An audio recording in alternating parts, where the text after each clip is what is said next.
Okay, so I'm overhauling this R60 final drive. It's my first time doing this, so I just thought I'd share a little bit of the process. So, this is the ring gear. It fits nicely in here. It's supported by one needle bearing here and one ball bearing on the wheel side. The pinion is also supported by one needle bearing here and one double race angular contact bearing here. So the needle bearing takes the load this way, and the ball bearing double race takes the load this way. Same for the ring gear.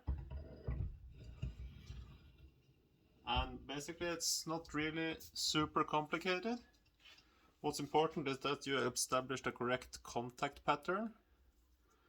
That means where does the pinion contact the ring gear, and you want this contact pattern to be centered.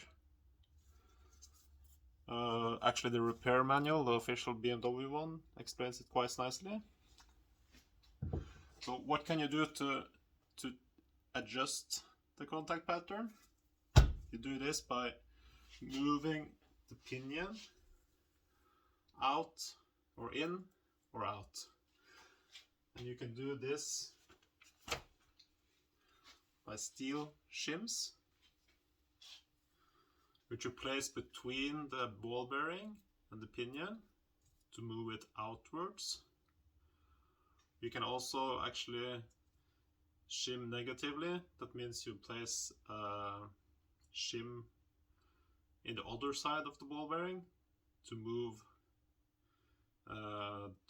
the pinion shaft further outwards than 0. I don't think that's common, but I know we can get those kind of shims also. So first of all, you'd want to establish the contact pattern, and as I said, the manual explains it very nicely. If you have a contact pattern at the heel of the ring gear and you want to move it to the ideal contact pattern in the center, you want to increase the pinion distance by placing a thicker shim. So that is this outer side is the heel of the gear. This is the toe of the gear. So if the contact pattern is at the heel, you want to move the pinion further outwards by placing a thicker shim. If the contact pattern is at the toe, you want to move the pinion shaft further inwards by reducing the shim thickness. Okay, so I already done some trials and errors. I'm getting close with the contact pattern, and what I need to worry about now is the backlash. That means how much play is it in the assembly after it's assembled. So you do this by adjusting this bronze shim. You can get this in different thicknesses. It's also quite expensive. You basically place it on the ring gear and you move the entire assembly or the entire needle bearing assembly a little bit. So you can have this thinner or thicker. So I will place one now that's a little bit thinner than the previous one. What's nice when you are testing this, I recommend you take some thick grease like wheel bearing grease or something. This is extra thick grease. It's actually a ignition point grease or ignition cam grease. It's very thick. And you just place a little bit on it, and it stays in place quite nicely. So I stick it on. Then I want to check the backlash for now. So I just place the entire assembly quite carefully on. I want to take care not to damage the seal. So a little bit of grease on the seal and everything. And you can see this is the Matra tool for measuring the play. Obviously you can use something else, but this is very nice little tool. You place this on the output splines, tighten it slightly, and I just have this basically Chinese AliExpress measuring gauge. And what's nice about this is I've actually ordered this arm, just the arm on AliExpress, and it has a M8 by 125 thread. So I just removed one of the stud bolts and thread it in. Obviously you can use the official tool, more expensive. Okay, so this works out quite nicely. I place this to contact the tool. Okay. And you want to hold the pinion shaft. I just have this type of puller tool. You can use pretty much everything. I had this laying around and it had the right threads. So I just place a little bit counterweight here to hold it. Let's see.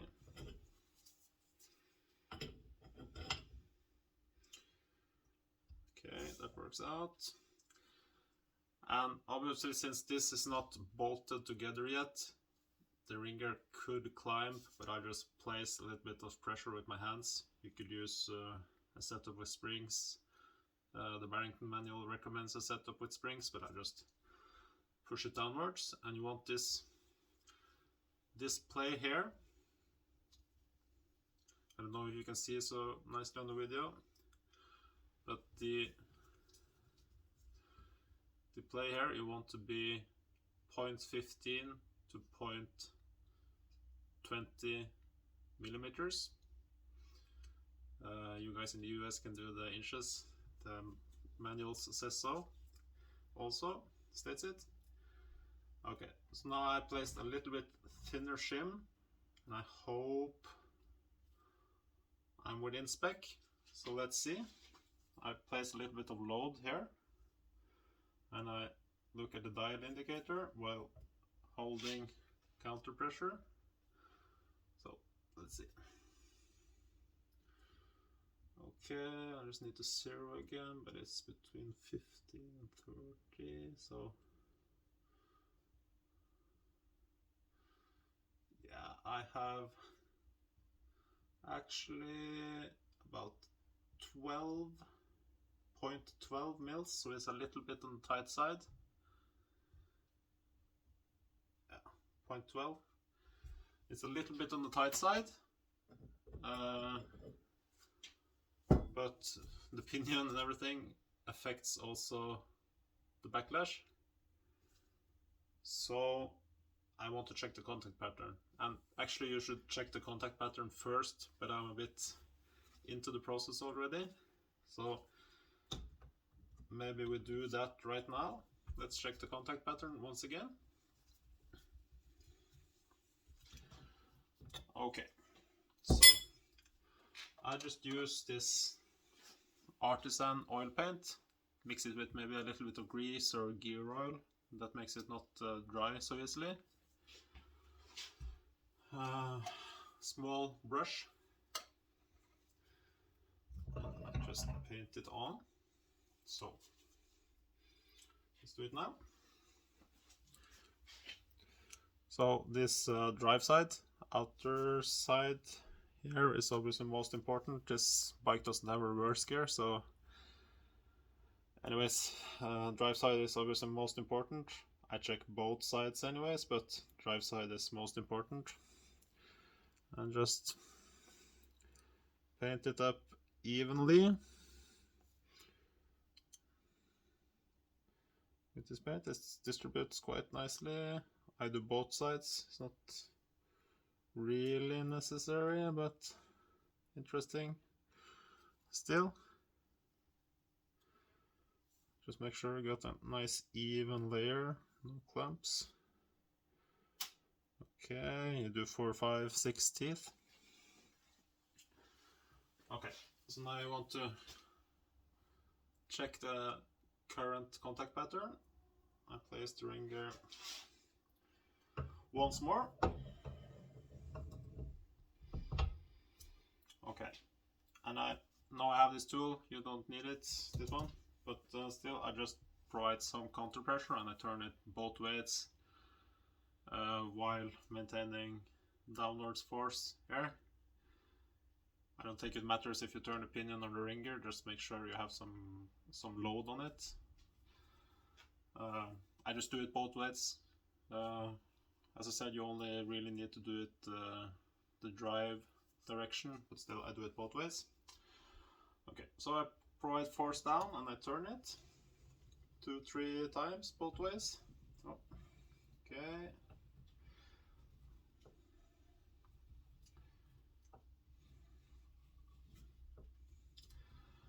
Okay, so now I want to check, is the contact centered?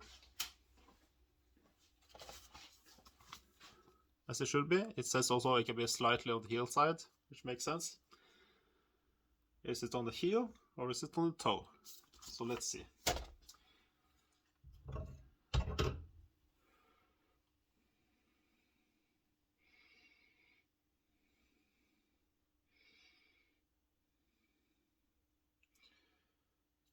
Okay, it actually looks quite nice.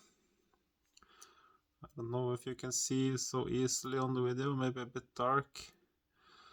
I did maybe turn it a little bit much. It's quite nicely centered. It's maybe a little bit on the hillside.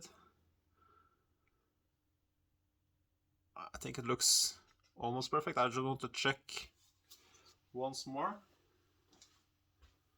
It's a little bit difficult to make out. Let's check once more. And I won't turn it quite as many times, turn it a bit fewer times.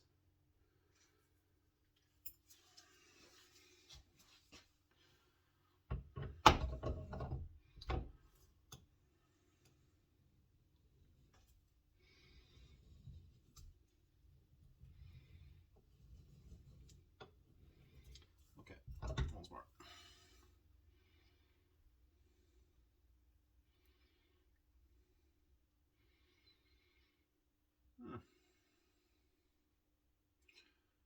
Yeah, I'd say it looks actually quite perfect. So, as I said, I do have 0.12 mils of play in the assembly now. It's a tiny bit under spec. Tiny bit under spec. I do have one thicker shim that I maybe can grind down. That's also one solution. If you have a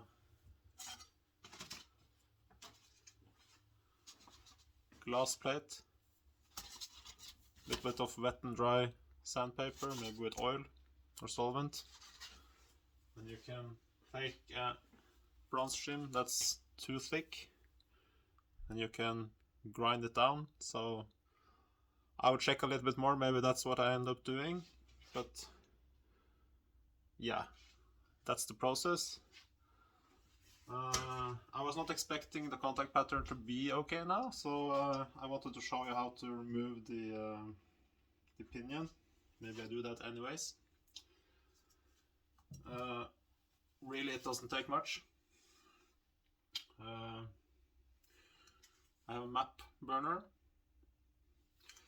and as you can see, it removes quite easily. So just a tiny bit of heat, and while I pull it, and it comes out very easily. Okay.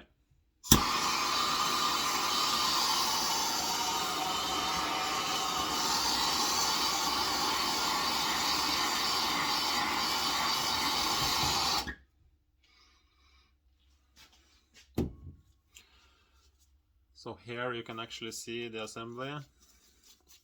Take out the tool puller. Here is the pinion gear with the double angular contact bearing, and here is the shims. So I have 3 shims stacked up now for about 1.1 millimeter. As I said, you could also shim negatively by placing a shim between the inner race of the bearing and the pinion gear. I have these shims somewhere. Oh, I couldn't find it, but anyways, it's on the inner race. From my impression, it's not usually ordinary to shim that way. It's mostly this way. So now I have, right now I have about 1.1 mils. It seems to work out nicely. When you do the final check, I'd also recommend, it's the Barrington book recommends, to also place this threaded ring and tighten it up so you're sure that the assembly is tight when you're doing the final measurement. I don't do it every time. When I check, I just place it and I hold a little bit of force while it cools down and I check. But for the final check now, I will place the threaded ring and tighten it up, so maybe we do that now. Yes. Okay, so same thing go for assembly. I place these shims inside the housing first, so I don't damage them. By the way I hold it in the vise is just a wheel shaft, a wheel axle. I place the shims. You can also use a little bit of grease on this. Place it inside first.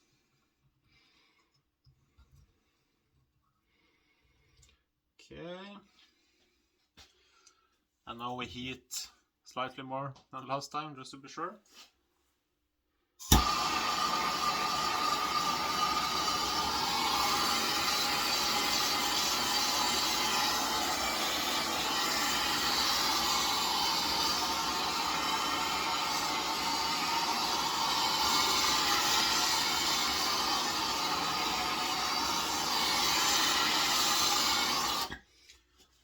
Okay, so that should be hot enough. Same thing, I just place this while it's hot. Goes in very easily. Push it nicely inside. And now I'll do the threaded ring to be sure. I also have the Matra tool for this one, which you should also have. Don't use punches and damage it. And we'll make sure we align the threads.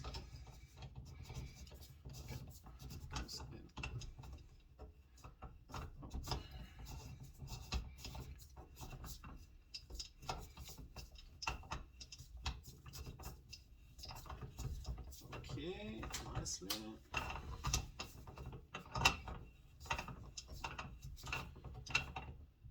Go, it's tight. I don't have the... Just use a socket extension to tighten it up.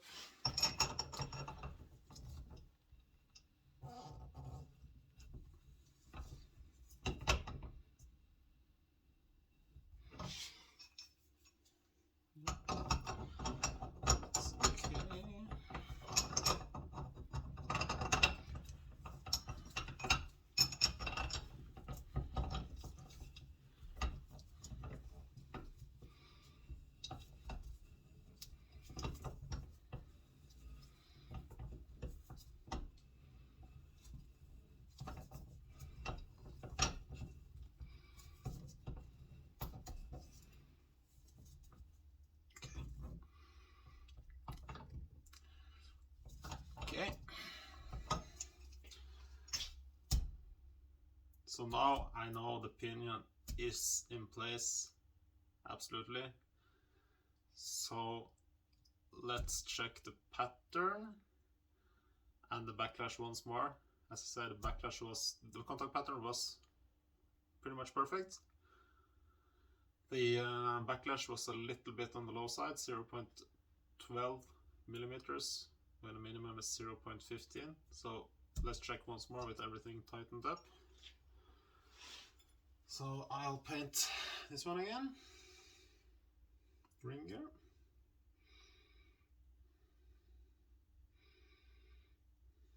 Okay.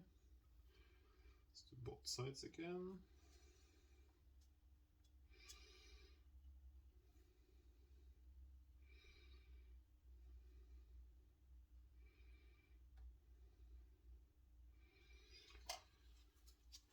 Okay, so same assembly but tightened up. I think it should be the same, but let's see.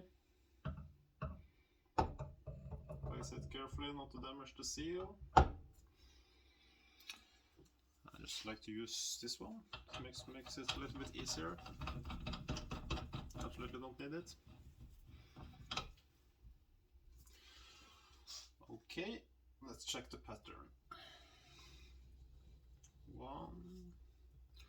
One, 2, 2. Okay.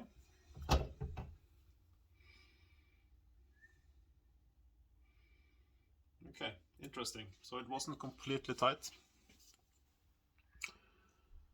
Now it's actually slightly, I don't know how good you can see. It is slightly towards the heel.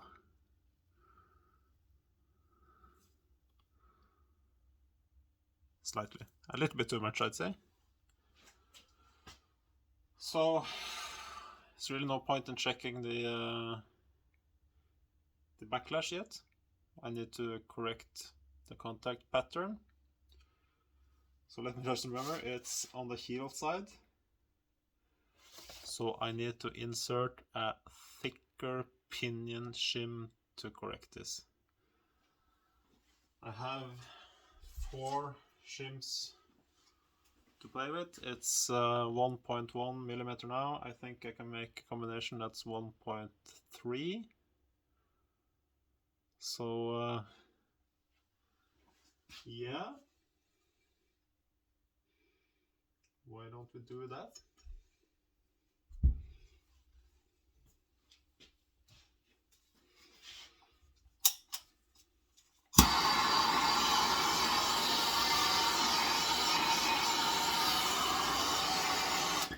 Sorry, we need to remove this threaded ring first.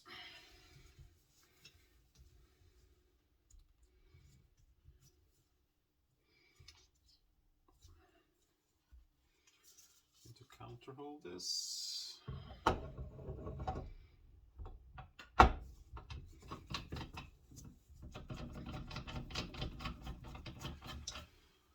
Let's remove this one, thread ring first.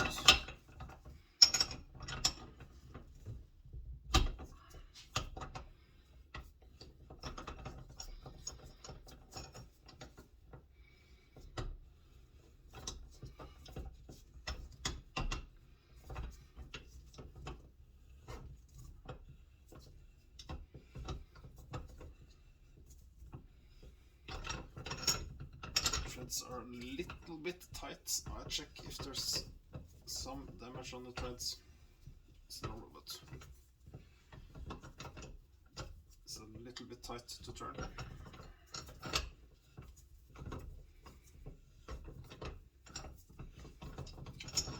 Okay. Take out this threaded ring with the seal, which you can look at the parts manual, but this threaded ring, it seals this output, or this goes into the cardan shaft on the bike. It connects the cardan shaft to the pinion, and this is the seal. I have not installed this yet. I don't do it until I'm finished. While we're at it, I also have one tip. It's a I did notice that it's common for the oil in the cardan shaft or the cardan shaft housing to migrate into the final drive. That means you have overfilling of the final drive and underfilling of the cardan shaft housing. And it's quite easy to understand why that might happen. It's obviously this seal can be worn out, not working correctly. By the way, this is a special size seal. It's not something you can buy off the shelf at your supplier. You need to buy this from BMW supplier because it's not standard size. This can fail, or the oil might actually migrate down these threads because it's not 100% leak proof, or it might migrate. Where did I put this? Yes. It might also migrate down these splines because the seal is here. There's no seal after these splines, so it should be pretty tight, but it can leak ever so slightly down the splines. So what at least Salis on their website recommend is Hylomar. It's a gasket compound, but it's no hardening, so it's actually what you do is you have some Hylomar on the threads, and you have some Hylomar on the splines, and it doesn't harden, but it's still a sealing compound. That should help significantly. Also, this stuff is nice as a gasket dressing. If you know this other type of shellac gasket dressings, they're nice with sealing, but there's hell to loosen it again. It's like glue. This is not hardening. It's not sticking. So it's I think it's a nice dressing compound. Okay, that's that. So we have a contact pattern at the heel. Means we need thicker pinion shaft shims, but I think ever so slightly. So let's remove the pinion shaft once again.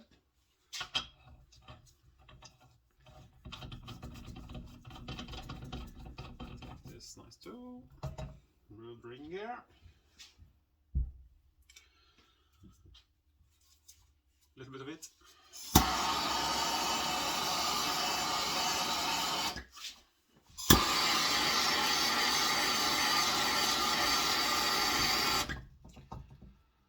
Okay. So I currently have these, it's actually 3 shims stacked up. I said 1.1 millimeter, but let's check. It's either 0.9 or 1.1. I can't remember. So I do micrometer and I just check it up. Let's see what the total is currently. Okay, so it's 1.1. So I want ever so slightly above 1.1. I don't remember the size of each one, but I know I have one spare shim that's 0.2, I believe. Let's see. Yes, I have one shim that's 0.22. So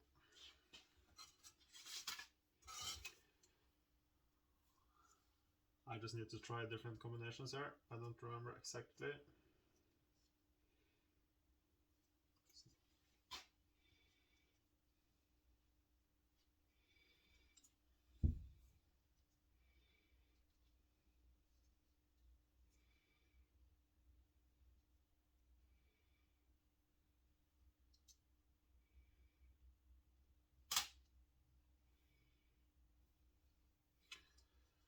So since I don't have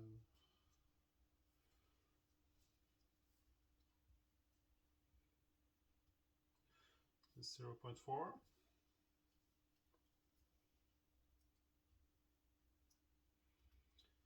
0.32,